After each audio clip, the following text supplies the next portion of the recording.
Bueno, yo soy Paloma Vidal y voy a contar mi libro Más al Sur.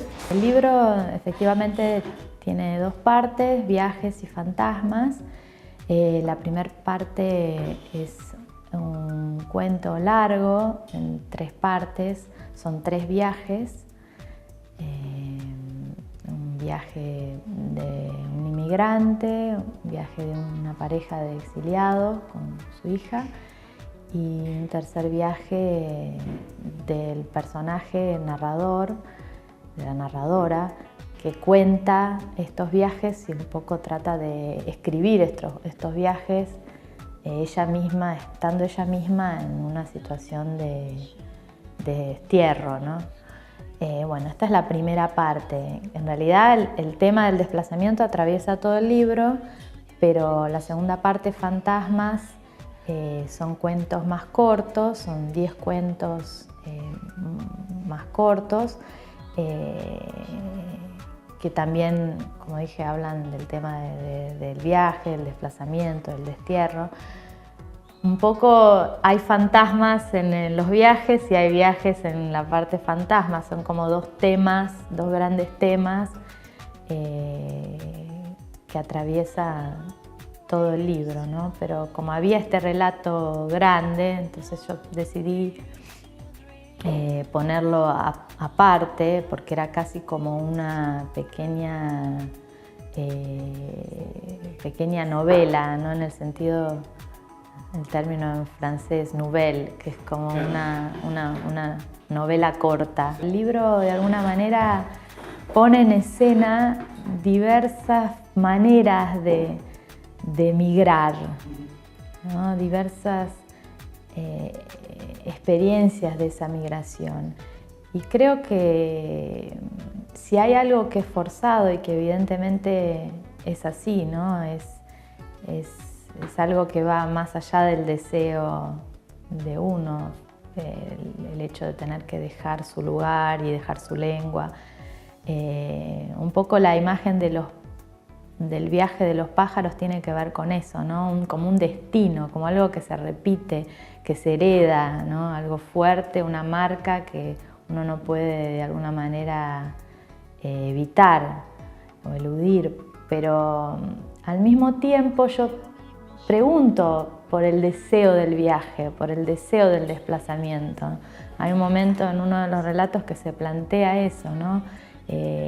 Cuánto de necesidad y cuánto de deseo, de aventura hay en eso de decidir partir, porque es verdad que también la experiencia del viaje es una experiencia muy llamativa, muy que promete, ¿no? Promete cambio, promete nuevas posibilidades, como una apertura sin duda, ¿no? Pero claro que en el siglo XX, que es bueno, un poco el panorama o el telón de fondo de todas estas preguntas que me hago, esto está siempre ligado a situaciones frecuentemente muy traumáticas y que son vividas de distintas maneras, como planteaba, que un poco la idea era preguntar cómo son estas maneras y tratar también de entender mis propias experiencias de desplazamiento, que de hecho tengo algunas. En algunos momentos yo pensaba, ay, bueno, a ver, podía intentar una especie de relato generacional de los desplazados, y después me daba cuenta, pero yo tengo más preguntas que cualquier otra cosa, ¿no? Entonces, de alguna manera el libro se fue construyendo así porque era la manera que yo podía hacerlo, ¿no? Claro. Y después, claro, a posteriori uno se va dando cuenta que eso también se va transformando en un procedimiento, en un procedimiento de escritura. Esto, por ejemplo, del tema de los pájaros, tiene, ¿no?, la imagen de los pájaros, hubo varias lecturas distintas y también son distintas, y eso es algo que todavía lo estoy como pensando y todavía no sé muy bien qué marcas y qué reflexiones me va a traer, porque toda esta semana que estuve, hace 10 días que estoy acá en Buenos Aires y tuve algunas entrevistas y las cuestiones que surgen acá en relación al libro son también muy distintas de las que aparecen en Brasil.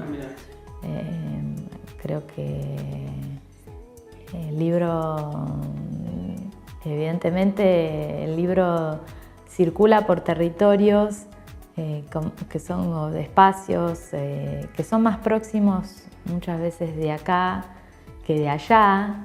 Sí, de alguna manera el libro creo que va tejiendo, ¿no? una conexión entre generaciones y en ese sentido fue algo que cuando yo pensé, cuando ordené, los cuentos, ¿no? El orden de los cuentos,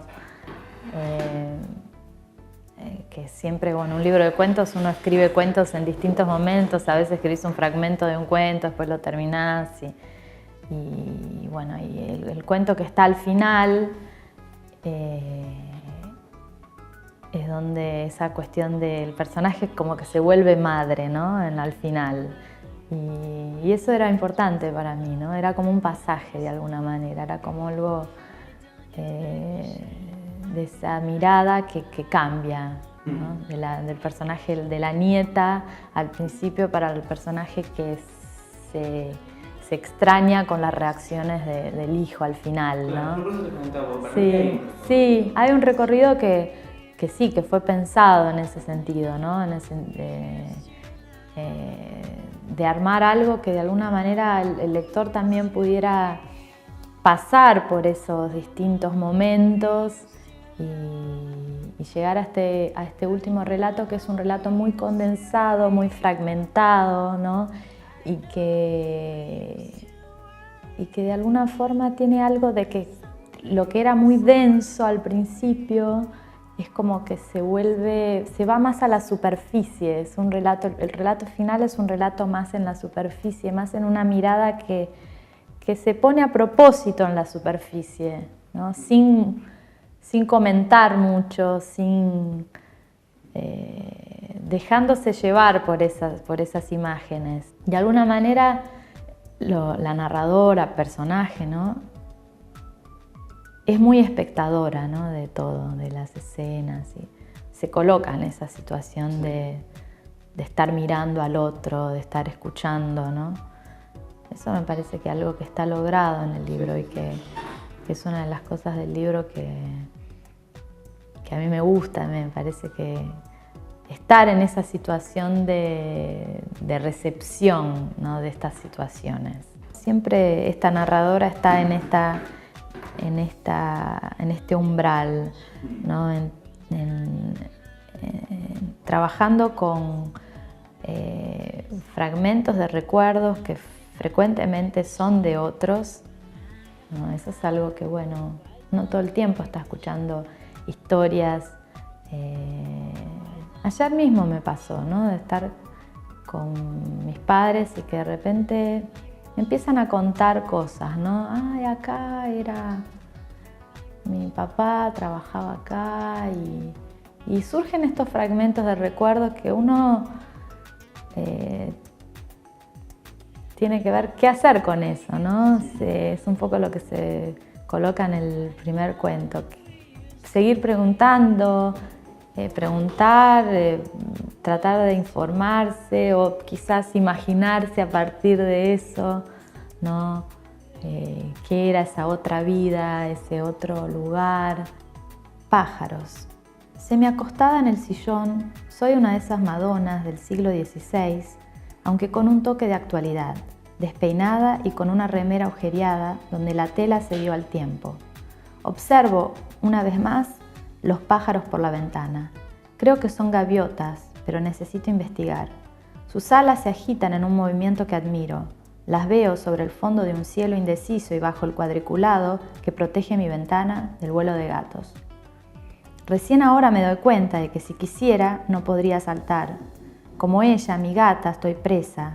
No me quejo. Tengo mi cuota de libertad en una u otra página en blanco. Mi cuerpo es víctima de agitaciones que no comprendo. Una náusea que no se resuelve me alerta para lo posible. Nada es como se espera, pienso. Pero no esperar sería como un milagro del tiempo inmovilizado y sería también la muerte. Los animales no piensan en eso, pero sienten cuando ella se acerca. Si pueden, escapan. Nosotros nos quedamos al borde del mar y observamos extasiados la sabiduría de los pájaros sin comprenderla, hasta que una ola cubre nuestra espera.